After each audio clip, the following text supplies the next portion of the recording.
Alton Brown here.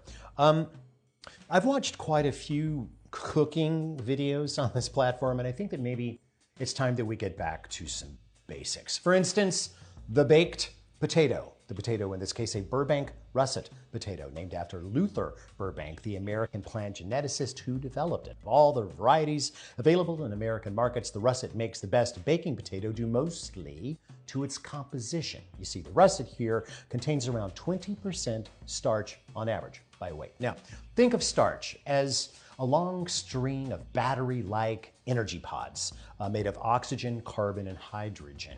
Now, how these batteries are put together affects the way they cook.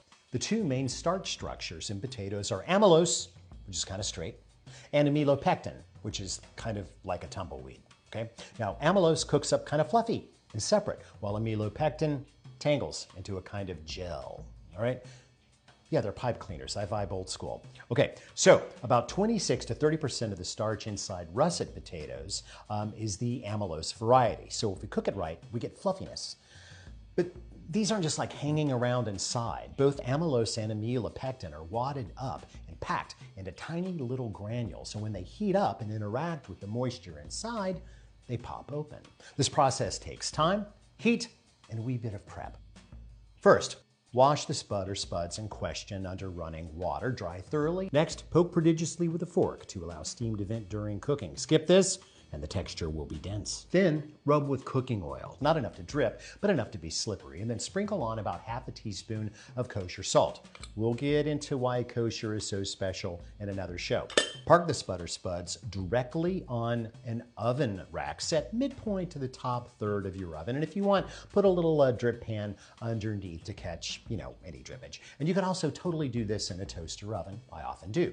Set the hot box to 300 degrees Fahrenheit and bake for 1 hour. Then, carefully extract spuds, re-oil lightly, and then return to the oven and crank to 400 and cook 10 more minutes. Now, this final cook at a higher temperature is all about crispy skin, which I think is the best part. Now, to split, do not use a knife. Poke with a fork thusly, kind of perforating it, and then carefully squeeze the ends to kind of pop it open. Do beware of the steam, won't you? Now, I'm a butter sour cream chive guy, but sometimes I save the skin and toast it for breakfast with some ketchup. Don't you judge me. We don't know each other well enough yet. All right, until next time.